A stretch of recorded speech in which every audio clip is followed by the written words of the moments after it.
Hello friends, आप सबों का ममता मिश्रा कुकिंग चैनल पे सुस्वागतम। बहुत सारा प्यार भरा वेलकम। त्योहारों में हम कुछ ऐसा खाना चाहते हैं जो टेस्टी होने के साथ साथ बहुत हेल्दी भी हो। तो आज बनाते हैं खट्टा मीठा पोहा नमकीन चिवड़ा, जो बिल्कुल पुणे के लक्ष्मी नारायण के नमकीन चिवड़ा जैसा होगा। और ये मार्केट का ना होकर के घर का है तो बहुत हेल्दी भी होगा। तो चलिए झटपट से इस रेसिपी को बनाना स्टार्ट करते हैं।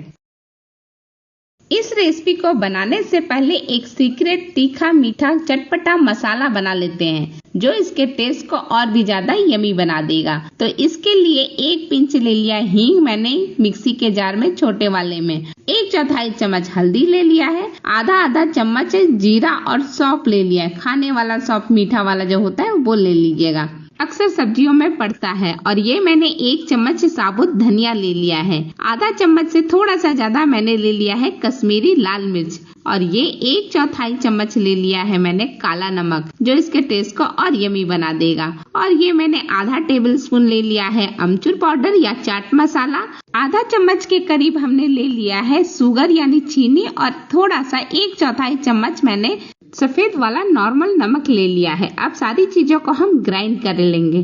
ढक्कन बंद कर लीजिए और अच्छी तरह से ग्राइंड कर लीजिए। ये देखिए पीस करके हो गया, बिल्कुल पाउडरी फॉर्म में एक सीक्रेट मसाला मिल गया।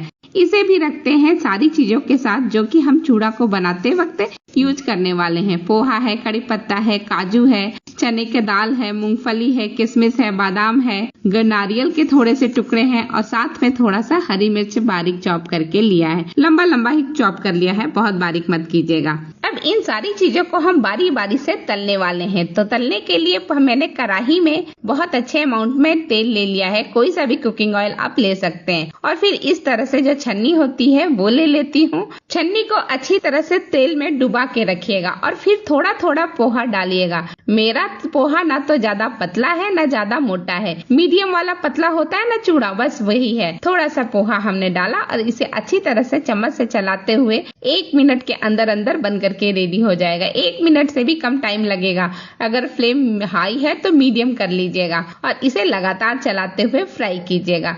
ये देखिए 1 मिनट के अंदर अंदर ही हमारा चूड़ा बन करके रेडी हो चुका है। तो इसे हम तेल से निकाल लेंगे। कोशिश कीजिएगा सारा तेल निकल जाए। और अगर थोड़ी बहुत तेल बच गई है तो उसे हम थोड़ा सा टैप टैप करते हुए निकाल लेंगे। और नहीं तो जिस तरह से देखिए नीचे एक बाउल रख लीजिए और उसके ऊपर छन्नी पोहे के साथ रख लीजिए और 1 से 2 मिनट के अंदर अंदर पोहे से सारा तेल निकल जाएगा। तब इस तरह से टिश्यू लगे हुए किसी बड़े से थाल में या ट्रे में आप निकाल लीजिए। ये पहले बैच का मेरा पोहा है। देखिए कितना बढ़िया दिख रहा है, एकदम बढ़िया तरीके से बन करके रेडी हुआ है। थोड़ा सा मैं मसल करके भी आपको दिखाती हूँ कितनी अच्छी तरह से कितनी क्रिस्पी बना हुआ है, बिल्कुल धूल हो गया, बहुत बढ़िया। इसी तरह से मैं सारे चूड़े को फ्राई कर लेती हूँ और इसे स्टोर करते जा रही हूँ। इस तरह से पोहा आप तलेंगे तो बिल्कुल कम तेल में फटाफट बन जाएगा। जो एक्स्ट्रा तेल रहेगा वो भी आराम से निकल जाएगा टिश्यू से या फिर जो हमने बाउल रखा है उसमें कलेक्ट हो जाएगा। अब वापस से उसी छन्नी में तेल में हम डुबा के रख लेते हैं और फिर डाल देते हैं रोस्टेड चना को। तो रोस्टेड चना को डाल करके ये पहले से भुना हुआ है तो बहुत ज्यादा भुनना नहीं है, बस हल्का सा क्रिस्पी हो जाए इतना भर ही भुनना है। तो हमें बस 1 मिनट का टाइम लगेगा, फटाफट ये भुन करके रेडी हो जाएगा। ये देखिए थोड़ा कलर भी चेंज होने लगा।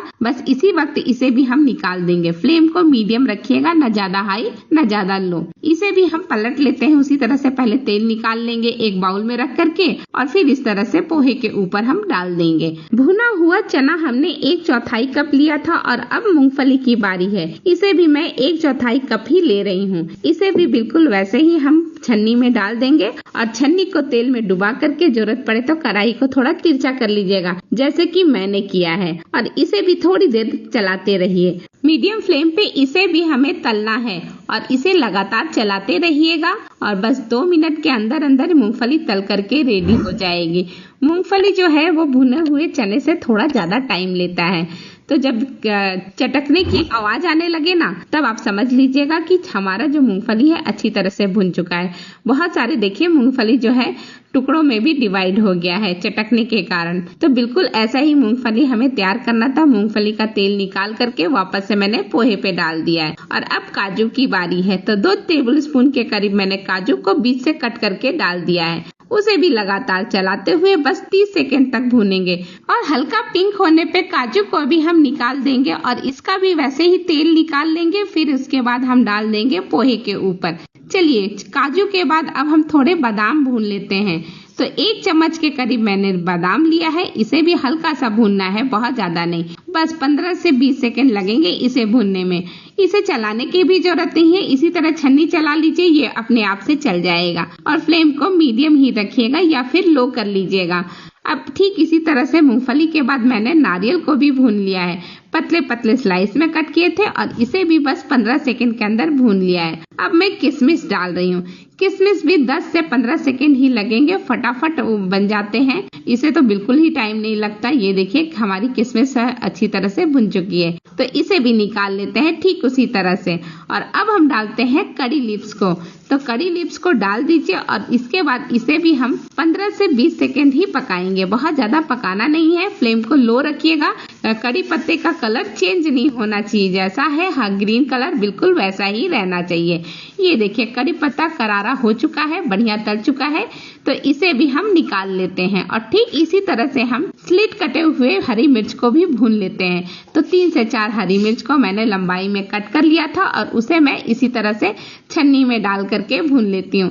हल्का सा करारापन आ जाए बस मिर्च को आप निकाल लीजिएगा फटाफट। और इसे भी हम ठीक उसी तरह से पहले इसका तेल निकाल लेंगे और फिर हम इसे डाल देंगे। जो हमने सारी चीजें इकट्ठा कर रही हूँ ना एक बड़े से थाली में, उसी थाली में हम डाल देंगे। सारी चीजें भुन चुकी है अच्छी तरह से, बहुत बढ़िया देखिए लग रहा है सबके सब। अब हम इन चीजों को मिक्स कर लेंगे, लेकिन इसके पहले जो हमने सीक्रेट मसाला बना करके रेडी किया था उसे भी भून लेते हैं। तो उस मसाले को भूनने के लिए जो बाउल में हम तेल इकट्ठा करते जा रहे थे वही हम तेल ले लेंगे। 1 से 1.5 चम्मच के करीब ये तेल है। अगर आपको कम लगे तो थोड़ा सा तेल और डाल सकते हैं। फिर जो मसाला हमने पीस करके रेडी किया है ना, वो सारा मसाला हम इसमें डाल देते हैं। फ्लेम को बिल्कुल लो रखिएगा, हमें मसालों को जलाना नहीं है, बस भुनना है। बस मुश्किल से 15 से 20 सेकंड का टाइम लगेगा, फटाफट मसाले बन जाएंगे। फ्लेम को बंद कर दीजिए और फिर सारे मसालों को डाल दीजिए जो हमने सारे स्टफ तैयार करके रेडी किया है उनके ऊपर। और अब हम इसको मिलाना स्टार्ट करेंगे। सारे मसाले डालने के बाद फटाफट हम मिला लेंगे। गरम गरम में मिल जाएगा तो बहुत अच्छी तरह से सारे मसाले सारी चीजों में मिक्स हो जाएगा और फ्लेवरफुल बना देगा। और ये देखिए मैं अच्छी तरह से सारी चीजों को इस पलटे के मदद से या फिर हाथ के मदद से मिक्स कर रही हूँ। जब ये पूरी अच्छी तरह से मिक्स हो जाएगा तो फिर चलते हैं सर्विंग के लिए।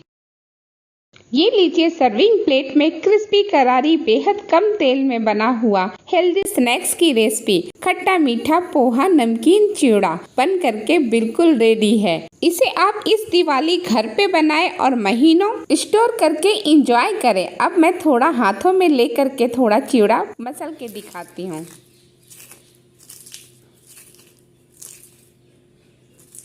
बहुत ही लाजवाब और क्रिस्पी बन पड़ा है।